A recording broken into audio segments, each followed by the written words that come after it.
5 साल के बाद नए रंग रूप के साथ सज जाती है। ये सदन हर 2 वर्ष के बाद एक नई प्राण शक्ति प्राप्त करता है, एक नई ऊर्जा प्राप्त करता है, एक नए उमंग और उत्साह का वातावरण भर देता है। और इसलिए हर 2 साल में जो होने वाली विदाई है, वो विदाई एक प्रकार से विदाई नहीं होती है। वो ऐसी स्मृतियों को यहां छोड़ करके जाते हैं जो स्मृतियां आने वाली जो नई बैच होती है उनके लिए ये अनमोल विरासत होती है, जिस विरासत को वो यहां अपने कार्यकाल के दरमियान और अधिक मूल्यवान बनाने का प्रयास करते हैं। जो आदरणीय सांसदगण अपने कुछ लोग जा रहे हैं, हो सकता है कुछ लोग आने के लिए जा रहे हो और कुछ लोग जाने के लिए जा रहे हो। मैं विशेष रूप से माननीय डॉक्टर मनमोहन सिंह जी का स्मरण करना चाहूंगा। 6 बार इस सदन में वो अपने मूल्यवान विचारों से और नेता के रूप में भी और प्रतिपक्ष में भी नेता के रूप में उनका बहुत बड़ा योगदान रहा है। वैचारिक मतभेद, कभी बहस में छिटाकशी, वो तो बहुत अल्पकालीन होता है, लेकिन इतने लंबे अरसे तक जिस प्रकार से उन्होंने इस सदन का मार्गदर्शन किया है, देश का मार्गदर्शन किया है, वो हमेशा हमेशा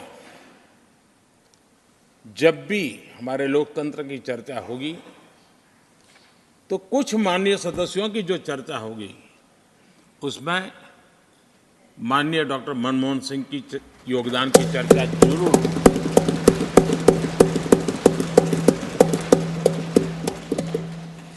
और मैं सभी सांसदों से,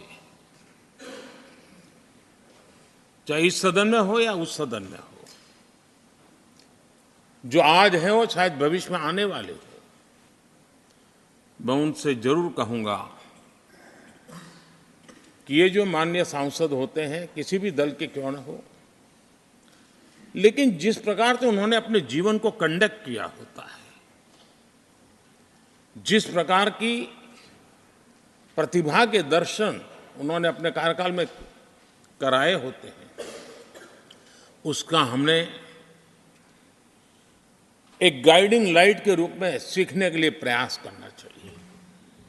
मुझे याद है उस सदन के अंदर लास्ट कुछ दिनों में एक वोटिंग का अवसर था, विषय तो मैं छूट गया मेरा, लेकिन पता था कि विजय ट्रेजरी बैंक की होने वाली है। अंतर भी बहुत था, लेकिन doctor Manmohan Singh ji wheel chair में आए, वोट किया। एक सांसद अपने दायित्व के लिए कितना सजग है उसका वो उदाहरण, वो प्रेरक उदाहरण था। इतना ही नहीं, मैं देख रहा था कभी कमेटी के चुनाव हुए, कमेटी मेंबर्स के, वो व्हीलचेयर में वोट देने आए। सवाल ये नहीं है कि वो किसको ताकत देने के लिए आए थे, मैं मानता हूं वो लोकतंत्र को ताकत देने आए थे।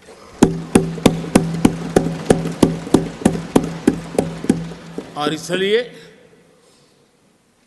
आज विशेष रूप से मैं उनके दीर्घायु के लिए हम सब की तरफ से प्रार्थना करता हूं।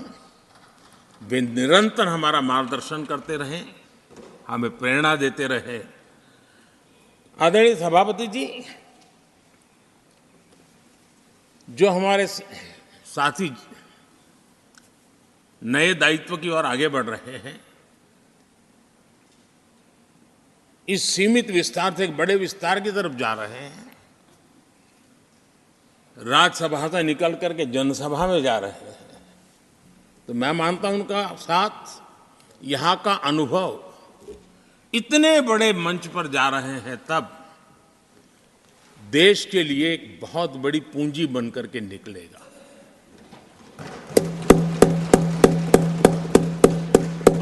किसी यूनिवर्सिटी में भी 3-4 साल के बाद एक नया व्यक्तित्व तो बाहर निकलता है।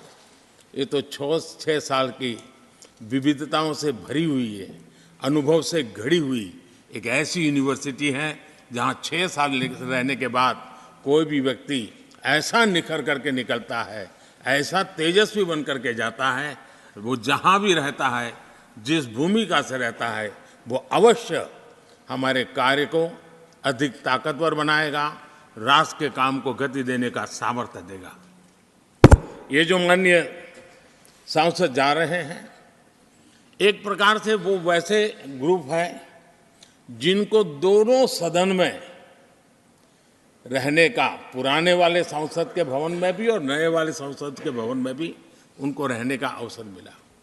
ये साथी जा रहे हैं, वो आज़ादी के 75 वर्ष अमृत काल का, उसके नेतृत्व का साक्षी बनकर के जा रहे हैं।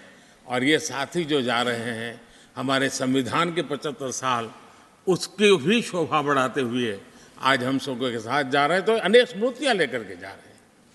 हम वो दिन भूल नहीं सकते कि कोविड के कठिन कालखंड में हम सब ने परिस्थितियों को समझा, परिस्थितियों के अनुकूल अपने आप को गढ़ा। यहां बैठने के लिए कहा तो यहां बैठो, वहां बैठने के लिए कहा तो वहां बैठो, उस कमरे में बैठने के लिए कहो। किसी भी दल के किसी भी सांसद ने ऐसे विषयों को लेकर के देश के काम को रुकने नहीं दिया। और कोरोना के वो कालखंड जीवन और मौत का खेल था, घर से बाहर निकले पता नहीं क्या होगा। उसके बाद भी माननीय सांसदों ने सदन में आकर के देश की जिम्मेवारियों को निभाया, देश को आगे बढ़ाया। और इसलिए मैं समझता हूं कि उस कालखंड ने हमें बहुत कुछ सिखाया है। संकटों के बीच भी भारत की संसद में बैठे हुए व्यक्ति कितने बड़े दायित्व को निभाने के लिए कितना बड़ा रिस्क भी लेते हैं और कितनी कठिनाइयों के बीच में काम भी करते हैं, इसका अनुभव भी हमें हुआ।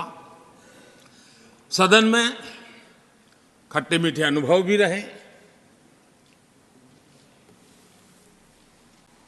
हमारा कुछ दुखद घटनाएं भी रही। कोविड के कारण हमारे कुछ साथी हमें छोड़ के चले गए, आज वो हमारे बीच नहीं है।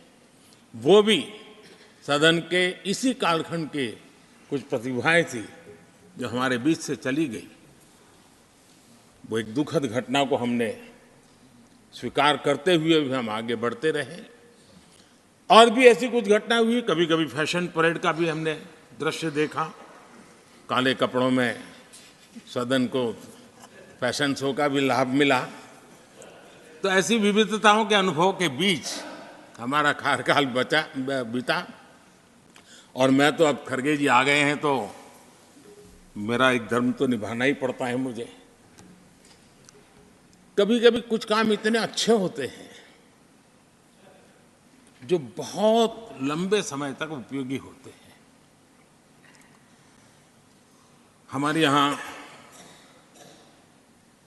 कोई बच्चा कुछ अच्छी चीज कर लेता है, कोई बच्चा अच्छे कपड़े वपड़े पहन करके अवसर के लिए तैयार होता है, तो परिवार में एक आध स्वजन आ जाता है, अरे किसी की नज़र लग जाएगी, इसको काला टीका कर दो।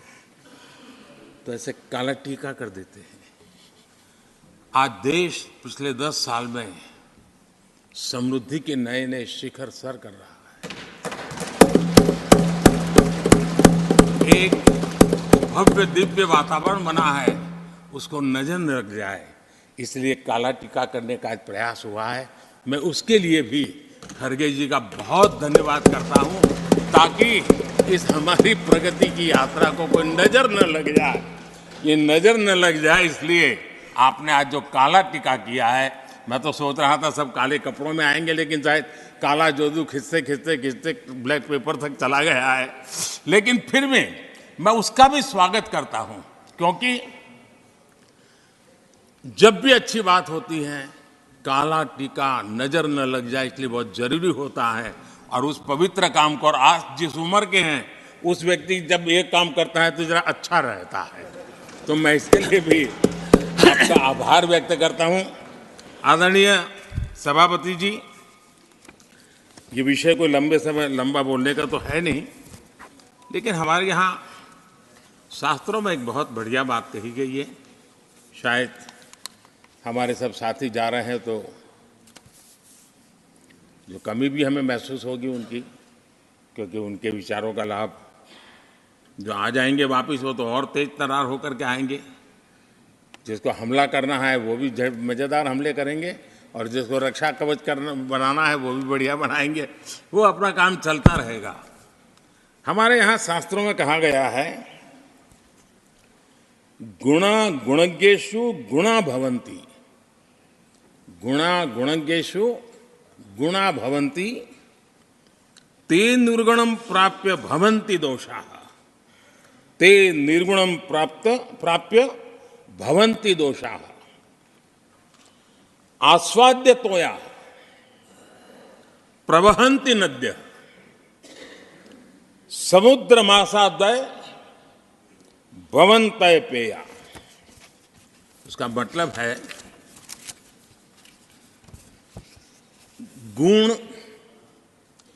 गुणी लोगों के बीच रहकर गुण होते हैं। जो गुणी लोगों के बीच रहने का मौका मिला तो उनके साथ रहने से हमारे भी गुणों में बढ़ोतरी होती है। निर्गुण को प्राप्त करके वो दोष युक्त हो जाते हैं। अगर गुणियों के बीच में बैठते हैं तो गुण तो बढ़ जाता है, लेकिन गुण ही नहीं है तो दोष बढ़ जाते हैं।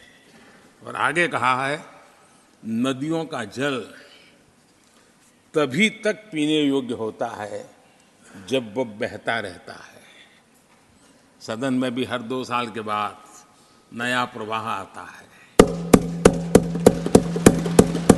और जब तक बहता रहता है, लेकिन नदी कितनी ही मीठी क्यों ना हो, पानी कितना ही स्वादिष्ट क्यों ना हो, लेकिन जैसे ही समुद्र से मिल जाती हैं वो किसी काम की रहती नहीं है। उसमें दोष आ जाते हैं, दोष युक्त हो जाते हैं। और इसलिए समुद्र को प्राप्त करने के बाद पीने योग्य नहीं रहता।